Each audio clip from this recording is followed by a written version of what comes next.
Hey guys, welcome to my October wrap-up. I'm currently holding all the books that I finished.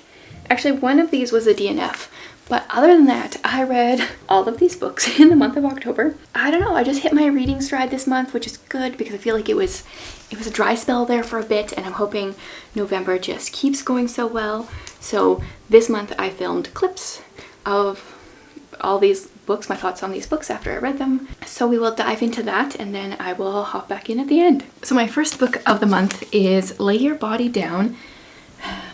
Tolkien, okay. He just had to sit there so nicely until I start talking and then go across. This is by Amy Suter Clark. This book, it says it's a novel, a suspense. I would say it's like more on the thriller side, suspenseful thriller type thing.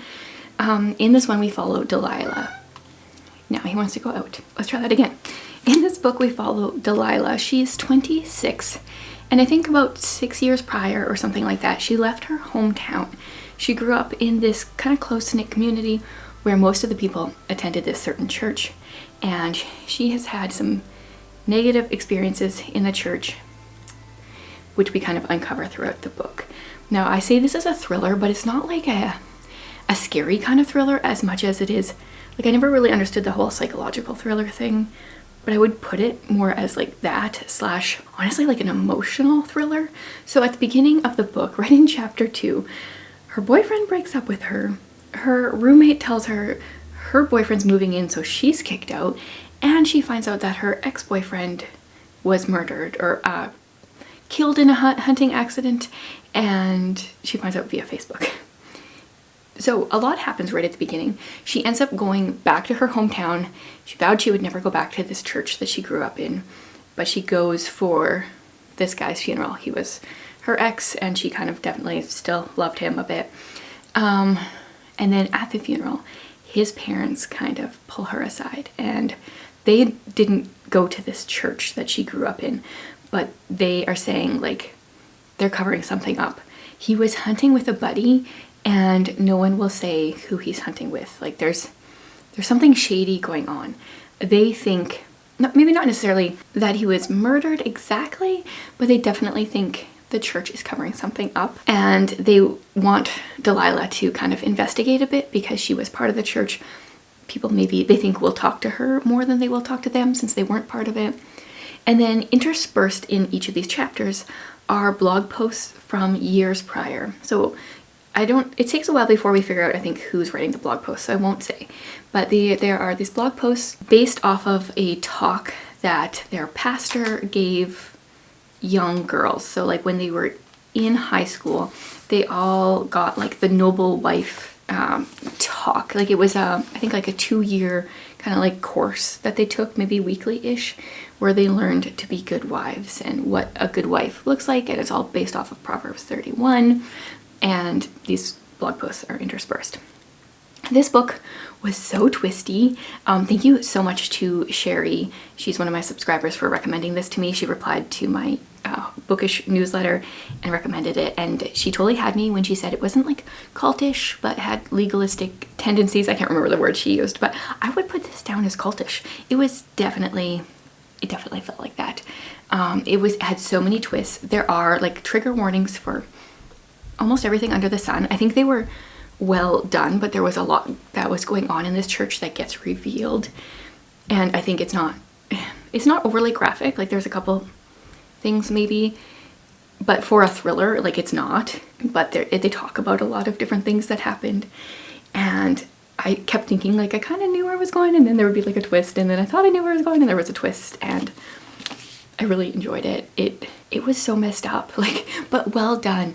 And it just goes to show, like, one of the reasons I enjoy reading about cults is because so often they are steeped in truth, but the truth just gets twisted a bit. And I think it's like so good to be hyper aware and be comparing everything that you hear to what the Bible actually says. And like the pastor in here quoted tons of scripture, but he always twisted it to make it work for himself. right at the beginning of the book, like before chapter 1 here, there is a quote by Rachel Held Evans. It says, "If you are looking for verses with which to oppress women, you will find them. If you are looking for verses with which to liberate or honor women, you will find them. If you want to do violence in this world, you will always find the weapons. If you want to heal, you will always find the balm." And I feel like it just goes to show, like, if you just like pick out random verses or like kind of like twist them to make them work for you, you can do it. But if you look at the Bible as a whole, that's where cults kind of get their, I think, get their claws in, is by not like looking at the Bible as a whole, but just picking a few verses and twisting them to make them work for themselves. Yeah, definitely a good read. There was another thing that I really enjoyed. I mentioned this because I was reading this during my Dark Academia vlog. I mentioned this quote, but I don't think I actually read it on there. It says, okay, so Delilah goes to visit some woman in jail. I won't say who. It says, "We both sit. The chairs are bolted to the floor. The thought of her trying to pry one up to throw at me almost makes me laugh. The way church girls fight has nothing to do with physical violence. We jab with devastating reminders of long-remembered wrongs, innocuous-sounding scriptural admonishments, and poisonous insults coated in the sugary glaze of a polite tone. If the guards really wanted to protect me from," I won't say her name, they would tape her mouth shut." And I feel like that's the vibes of this book. It's not like necessarily in-your-face violence like a thriller can be, but it's a lot of devastating reminders of long-remembered wrongs, innocuous-sounding scriptural admonishments. Like, yeah, that's what this book is. So if that checks some boxes for you, I would recommend it, but just know that trigger warnings for a lot of different things. I finished my second book, which was another Mrs. Pollifax book, and this is the third book in the series. I looked back on my Goodreads. I started reading this series in February, and I normally leave a long space between reading books in a series. Like, maybe I'll read 2 in a year, but generally not. And so the fact that I've now read 3 of these books in less than a year kind of goes to show how much I'm enjoying them. If you don't know anything about the series, at the beginning of the first book, Mrs. Pollifax, she's in her 60s, I think. She's feeling depressed. A doctor asks her, like, "Isn't there anything you ever wanted to do with your life? You know, like, put yourself to use?" And she says, "Yes, always wanted to be part of the CIA." So she does that. She becomes a courier for the CIA. And every book just kind of has her on a different mission. And in this one I think might be my favorite yet. I just kept reading it and being like, oh yeah, I just really enjoy these stories.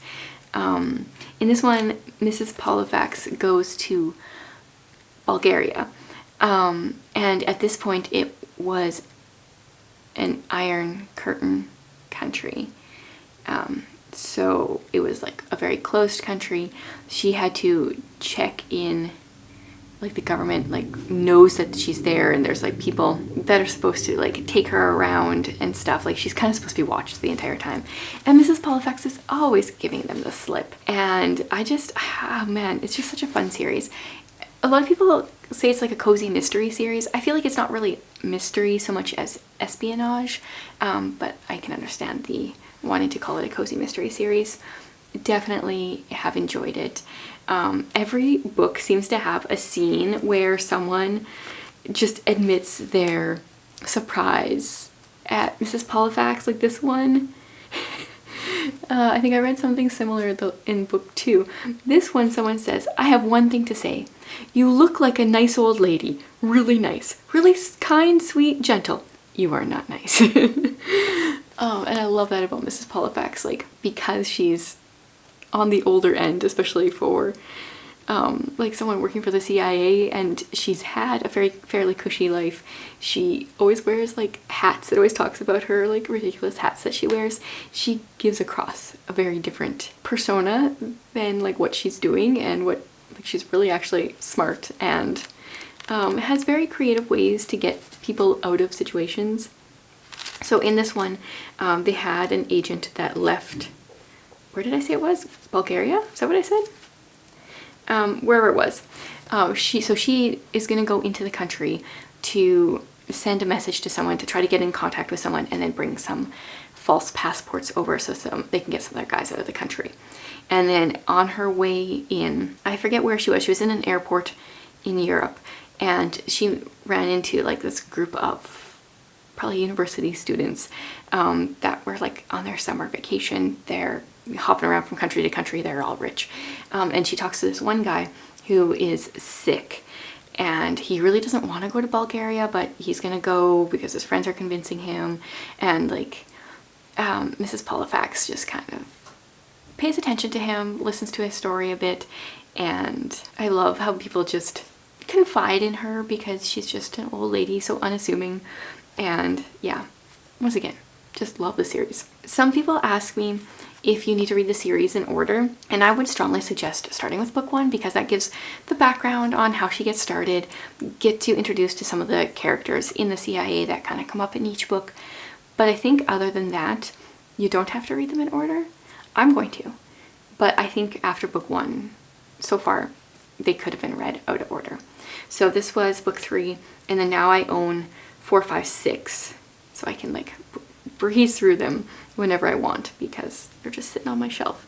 So highly recommend the series. I just spent the better part of the afternoon finishing up Babel, so I have another book to talk about, and I don't know, maybe this is one I should let sit a little bit before I come and give my thoughts on because I'm not really sure. I mean, I have thoughts. Okay, so this is a very polarizing book. People either really loved it or they really didn't. A lot of people commented on my TBR video saying this is one of their most disappointing books of the year, and I can see why. Okay, so I'll give you a brief synopsis what the book is kind of about. I talked about it a bit in my Dark Academia video. I read, I think, up to like page 50 or 60 in that video. So that's totally spoiler free, and I'll keep this spoiler free as well. But so our main character is a boy named Robin. He was born in China, and at some point, I don't know how old he is. I would say like around 12ish. I don't know if we actually know his age.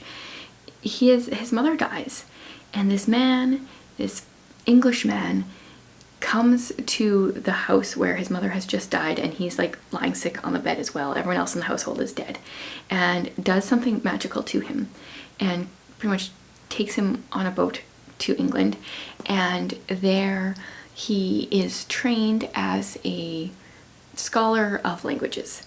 And Robin knows that this man that has saved him, brought him over, is his father, but this man doesn't acknowledge him as his son. He's a bit of an asset, maybe I'll say. And so Robin spends years trying to learn languages, you know, because this is a magical world where silver can be infused with languages to help things do things, depending. You need a language pair, so a word in one language on one side of the silver bar, and then a kind of like corresponding word on the other side of the bar can do different things. Like they can make carriages lighter so that like mail parcels all feel lighter, so you know you can carry more mail quicker, kind of thing. So this is set in 1828, and Robin goes to Oxford to learn the power of like silver smithing. I don't remember what the terminology is, and I just finished the book. Silver working. Just learning different languages, learning how this magic all works, being one of the few people to be able to do it. That's what I feel like I can say without giving spoilers. Continuing to keep it spoiler free, but being very vague. Things go down when Robin goes to Oxford. And I didn't even realize it until I was like almost on the book. But I think what I was hoping for was like Harry Potter vibes, but just like university, like slightly older adult kind of Harry Potter themes. And it wasn't like that at all. We do kind of have this, say, like good and evil type idea, but the lines are so blurry, and this is the part I struggle with the most. Very, very blurry lines. I didn't really like our character at all, but especially as things went on, I didn't feel like he was doing things in the right way. I don't know what I'm gonna rate this on Goodreads. I enjoyed like the first half-ish mostly. The vibes were like fantasy, cozy for the most part, and then things changed. Like, I don't know how to word this without giving things away, but things changed and it just had a completely different feel than I was expecting or wanting. And I went into this with low expectations because people told me I wasn't going to like it, so I wasn't even going into it thinking I was gonna love it. This I was doing for a buddy read with my patron of the month, so all these tabs were like different parts I wanted to bring up as we were discussing. I think doing the buddy read with her made it better because I could like process my thoughts, and she had a few ideas of like what was to come, and it made it better. But red, let's see, can you see all these? Red is generally something I don't like, and like more than 50% of the tabs are red. So like there were things going down that I didn't like. So it's frustrating actually, but at least I went into it knowing that people thought I wasn't really gonna like it. It's just, it was so close, and I think they've maybe left it open for a second. Like, is it gonna be a series? I'm not sure. I'm not going to continue it. It's had potential, but I don't feel like it quite made it. So after my experience with Babel, which I just finished yesterday, and I still feel like I'm just processing, I'm very disappointed in the ending, honestly. I didn't mind like the first half of the book. I would give the first half of the book a different star rating than the second half. It kind of feels like, because of how it ended, it feels like a waste of my time. But I needed like a palate cleanser, so I was like, what's something quick that I can read? And I came up with See How They Run. This is book 2 in the Embassy Row series. So I read book 1, I think back in the spring. Book 1 was called I'll Fall Down. So how the series starts out is we are with a character named Grace Blakely. She is 16, I think. Yeah, that makes sense. Back when she was 13, she saw her mother murdered, and she is in and out of institutions. Like, everyone kind of thinks she's insane. She saw this scarred man shoot her mother, she says, but no one believes her. And because of the years that Grace has spent with shrinks and, you know, in and out of hospitals and all the things, she is a bit of an unreliable narrator, or she seems like one. Like, someone will ask her a question and she'll have this paragraph answer, and then it'll be like, oh, did I not say those words out loud? Based on how so-and-so is looking at me, that must have all been in my head. Like, you know, like she processes things differently than your average character. So things are going on. She goes to, so this is set in a fictitious country. It's in Europe. She lives on Embassy Row, or her grandfather does, which is the row, the street with all the embassies on it in this fictitious European country. And she keeps thinking she's seeing the man that killed her mother. And so she's trying to figure that kind of stuff out. What I really like is, because of Grace's trauma in her childhood, she is not like the perfect character. This is kind of like YA suspense thriller-esque, but she just doesn't do everything perfectly. Even when she gets to like the end result that she's supposed to, she does it with a lot of fumbling, and I find it's done in a way that I really like. And she often makes stupid decisions, or she'll say she's going to do something and then she does the other thing, which would normally really bother me in a character.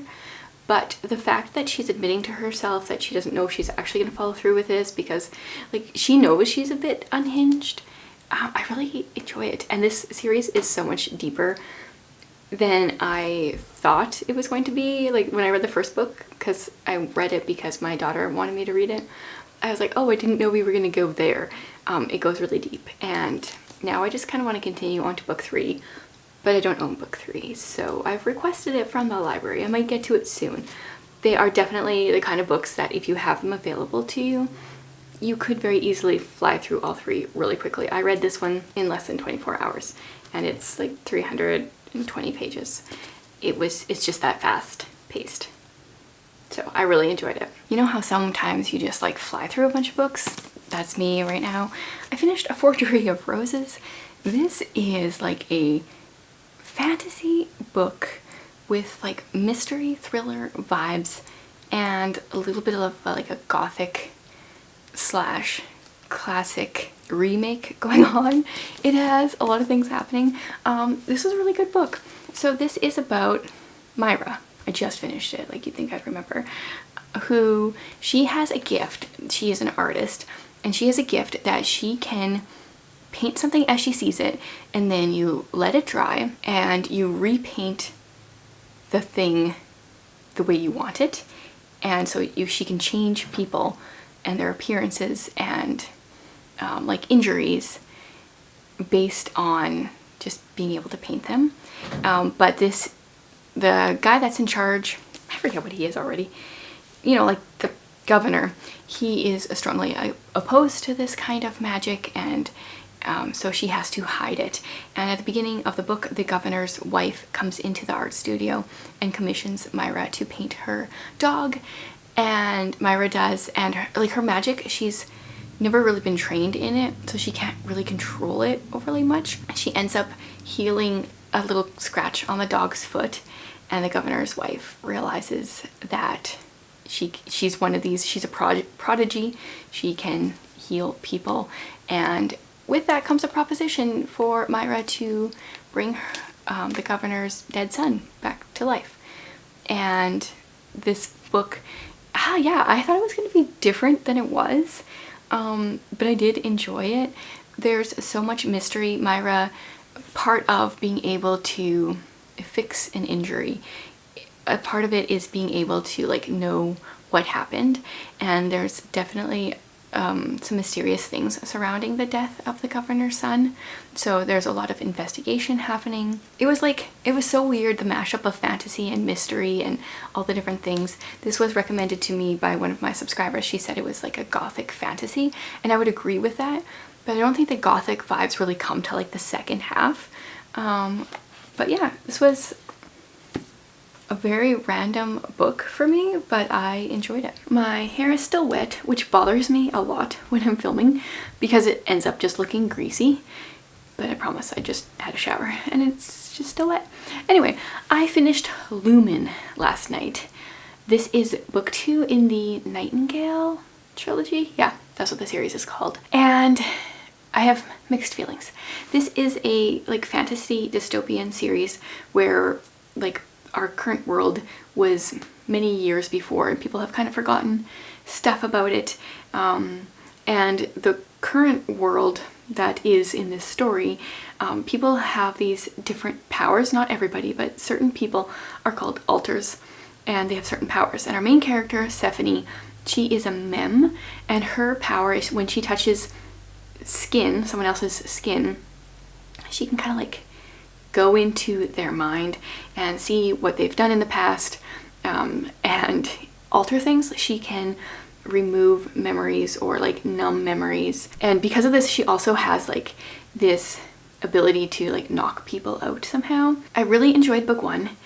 Book 2, without giving any spoilers, there's like a love interest thing going on. Actually, it's a little bit of a love triangle, and this is one of those times where I feel like she's really obsessing over the wrong person. Like it really bothered me through the entire book. So that part wasn't that great, and then it kind of like dragged in the middle a little bit. But then the ending, I'm like, well, I have to read book 3. There was like certain chapters throughout the book that were written in the perspective of a character that we didn't know, that's kind of following Stephanie. And now where things ended, it's like I need to figure out who this person is. So I'll definitely finish the trilogy, but I enjoyed book 1 more. But that being said, I think most people will probably like the love interest more than I did in book 2. So I think most people will probably enjoy it more than I did, but those are my thoughts. Of course, this morning was apparently the lunar eclipse, solar eclipse, I mean, but it was so overcast, and now the sun is just like shining as bright as can be. So I didn't get to see anything. I'm curious to know if anyone else did. I finished another book yesterday. It's called Share Your Stuff, I'll Go First. So I heard about this from Krista. It sounded really interesting. So it's 10 different questions to ask other people, conversation starters, and the author, Laura Tremaine, I think is her name. She has a podcast and she tells you the question, a little bit about it, and then answers it for herself. And I was really curious about it because I really like asking people questions, but sometimes I run out of ideas, and this book is a really good resource for that. I gave the book 3 stars though, because I have never listened to this lady's podcast before. She sounds like she's an interesting story. I just wasn't really interested in her, like, I'll go first portion. Seriously, like, the sun is just shining so much now, and there were so many clouds before. Anyway, so I kind of like skipped over her portions of the chapters. I think it was well written. I didn't really care because I didn't really know her. But I'm tempted to like start listening to her podcast or something maybe. So it was a good resource. Also, I ended up getting both the audiobook, which is mostly what I used, and the ebook out from the library because I kind of wanted to flip through the chapters a little bit more after listening to them. So after her, like, I'll go first, she has a your turn section, and she kind of gives a few more questions to get you started. So like the first chapter was called Who Are You? And then she has like a couple more detailed questions like, where did you grow up? Who were your heroes when you were young? What were your family rules? When did you first feel truly independent, etc. So she has like a bunch more questions to go with that, and then with each chapter, and I thought that would be a great resource, so I wanted to like take screenshots, hence why I listened to the audiobook but also got the ebook out. I think it is a good book. I wasn't in the mood to listen to her story. That feels like, oh, that feels so bad. I don't know. I'm using this more as a resource, and maybe eventually, especially if I go and listen to her podcast, maybe I'll want to come back. Her story was really interesting, the parts I listened to. I just didn't want to listen to the rest. Oh dear. Chalk me off as a terrible person now. I have been in the mood for middle grade books in the last few, I don't know, days, I guess, weeks. So I did try a chapter for my Patreon, trying a bunch of middle grade books I had out from the library, and this is the one that ended up winning, and I just finished it yesterday. The Improbable Tales of Baskerville Hall. I originally picked this book up in my Dark Academia vlog. We went to a bookstore for my daughter's birthday, and I was just judging books by their covers. This one captured my attention, and I really like Sherlock, so I grabbed it. I would say this book is like Sherlock crossed with Harry Potter crossed with Winter House. So it's like Sherlock, there's a mystery. So our main character is actually Arthur Doyle, and he gets the privilege to go to this elite boarding school. So it's kind of like steampunk and fantasy and mystery. So he goes to this boarding school, and there are some suspicious things going on. He gets invited to try out for a secret society there. Yeah, I don't know, like there's so many things going on, and I don't know how much I can say without giving spoilers, but shortly before he gets to the school, there's a break-in. So he is trying to figure this stuff out. He's Arthur Doyle, but he's very Sherlock-esque in the fact that he can pay attention to, he notices details that people don't, and kind of can solve easy mysteries that way.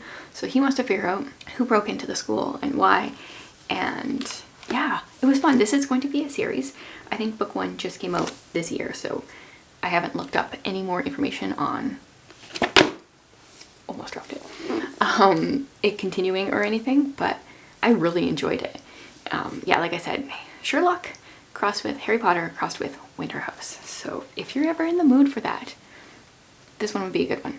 It's also, it has those autumnal vibes. I think boarding school is just like an autumnal thing. So I would recommend it for this time of year. I finished another book yesterday, The Mystery of Black Hollow Lane. This was another one I did for the try chapter for my Patreon. And when I read the first chapter, I'm like, I've definitely done a try chapter with this before, because I've definitely read that first chapter before. And the first chapter is kind of nothing like the book. So our main character, her name is Emmy. At the beginning, like the very first chapter, her mother decides to send her to boarding school because her mother is like a child psychologist or something, and she's going to be doing a reality TV show, and she can't be parenting during that time. It's so funny. So she decides to send her to boarding school. She goes to boarding school in England, and there's a lot of overlap between this book and the one I had just finished. We've got boarding school in England. We've got secret society. This one definitely has more autumnal, like kind of like gothic vibes. Tolkien here wants to say hello. And then he always stops with his butt, like just covering it. Move. Yeah, so Emmy's father disappeared when on the day she turned 3. And right before she goes to the boarding school, she gets a note telling her to look for some things her father left behind, but it's like very vague. And so she spends some time doing that and trying to figure out like what happened to her father. And then we've got like these boarding school vibes. I really enjoyed it. I think this is a series. It might just be a duology. According to Goodreads, there's only 2 books out, and it's been a few years since book 2 came out, so I'm not sure if there's still plans for it to be longer or if that's all it is. But I did really enjoy it for a middle grade. I think this one and the other one I'm going to give 4 stars. They were fun. It's too bad I read them so close together because there was so many similarities. Like this one doesn't have any fantasy elements, but because I read them so close together, I'm like, oh, is it from that book or this book? So that's kind of funny because I picked this one up because of the kind of like gothic mystery type vibes, and the other one I totally picked up because I saw the cover in a bookstore and the Sherlock element kind of like drew me in. Totally picked them up for different reasons, but enjoyed them both. So I'm currently doing a video where I'm trying to finish a ton of books, but of course I started a new one. I read The Skull by John Clausen. This is a picture book, but almost like in early chapter book style. He wrote this book based on a fairy tale that he read in a library, and then he let the story sit in his mind for a year, and then he went and wrote this story, or he reread the other story first and then wrote this story.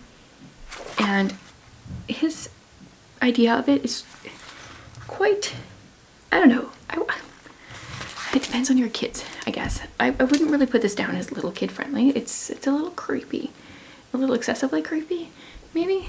I don't know. It depends on people. But I read it for myself, so I guess it was fine for me. I'm not gonna have nightmares. So I did something I don't normally do, and I read 2 books in a series this month. I have now finished the Embassy Row series. This one is Take the Key and Lock Her Up. It is book 3, and this is such a fast-paced series.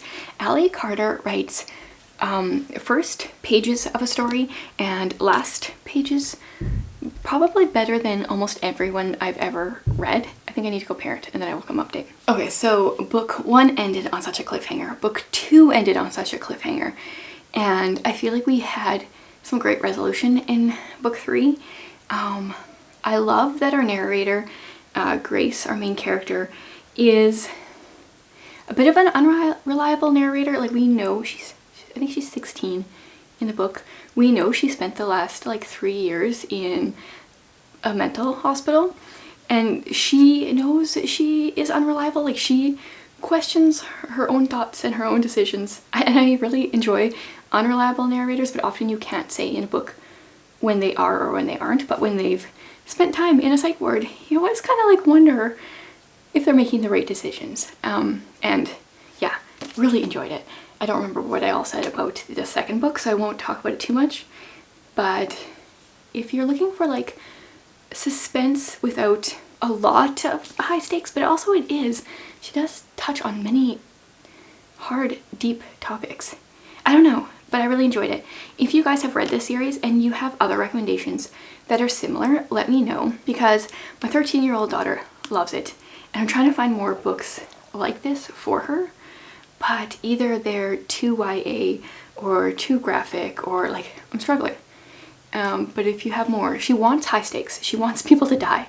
She thinks that, you know, a book isn't good unless like somebody is going to die. Like there has to be, I don't know, has to be real high stakes. So she can handle some stuff, but I don't want too much stuff in there. So let me know if you have some suggestions for her. Tolkien's gonna go in his little spot here now. Okay, and for my last update here, I think for the month, I have 3 more books to tell you about. First one, The Lion, the Witch, and the Wardrobe by C.S. Lewis. This is part of my DIY curriculum that I'm doing. The camera angle is really gonna bother me. I'm going to be reading a bunch of C.S. Lewis books in the next year or so, and I have read this one multiple times, but I wanted to reread it before I go on to read the rest of the Chronicles of Narnia, and I loved it just as much as I always have, maybe more actually. This is my first time physically reading it. I think I've always listened to it, and I just love it so much. There's so much about it that I love. I love that there's like a narrator narrating the story. I love Lucy. I love the redemption story with Edmund, and I just love everything about it. And also I don't feel like I need to tell much about the story. I feel like everyone's heard about it, knows the general idea. So definite 5 stars for me. Then I ended up DNFing A Walk in the Woods by Bill Bryson. I got decently far. Now I can't remember how far. And then I decided to quit. I'll say why shortly, because it might be a spoiler if people don't want it. But non-spoilery, this has nothing to do with like nature writing like I thought it would. The first little bit I thought was interesting. Bill Bryson was like preparing for his trip. He hikes the Appalachian Trail. That's the point of this story. And the beginning was interesting, his like thoughts on all the ways that you could die. I started this in my late academia vlog, and it was intriguing. Then right the night before he's going to set off, his friend calls him up and asks if he can come along. Just so happens to be the same friend that was in Europe with him, which is another book I quit from him. I do not like that friend. He ruins the entire book. It turns out a lot of the book is just that guy complaining and this other person that they follow that they're just constantly mean to. I mean, she's kind of annoying too, but and then spoilery, I think I stopped it shortly after this, like right around page 150. They totally catch a cab and drive 3.5 hours and skip 3.5 hours worth of driving of the trail because they go to a bar. They realize, okay, the Appalachian Trail is 4 feet long on this map. We've gone 2 inches. And so they don't even finish, like they don't really even do the trail. I'm not there for that. Okay, let's end on a good note. I read Emily Climbs. I did not expect to finish this book this month because I started it so late, but raved about this a bit in my vlog where I tried to finish a bunch of books, and I love this so much. So book 1 is Emily of New Moon. Book 2 here is Emily Climbs, and then there is book 3, Emily's Quest. And this book reminded me so much of Anne of Avonlea. Emily is going off to high school. Her time at high school is so similar to Anne's time at Queen's, and yet so very different. But I feel like this is Ella Montgomery's sweet spot. She can write this age so well. Emily is sending off poems and stories to publishers. She's getting into scrapes and like things that look worse than they are, and then there's gossip, so things are just blown out of proportion, and she gets marriage proposals, and I love the way Ella Montgomery approaches this story so much. I tabbed lots of things. I need to go back through because there was one quote that I was like, ooh, I like that. Let's see if I can find that quote. Probably not. But one of the things I like is just how she describes nature, and Emily really loves being out in nature, and how she describes it and how Emily feels her time outdoors is how I feel it, but I just feel like I can't put it into words, and so I was just living vicariously through her whenever she was describing her time outside. So loved this. I definitely need to finish the series soon. So that is all for my October wrap up. Thanks for being here, guys, and I'm looking forward to a great reading month in November.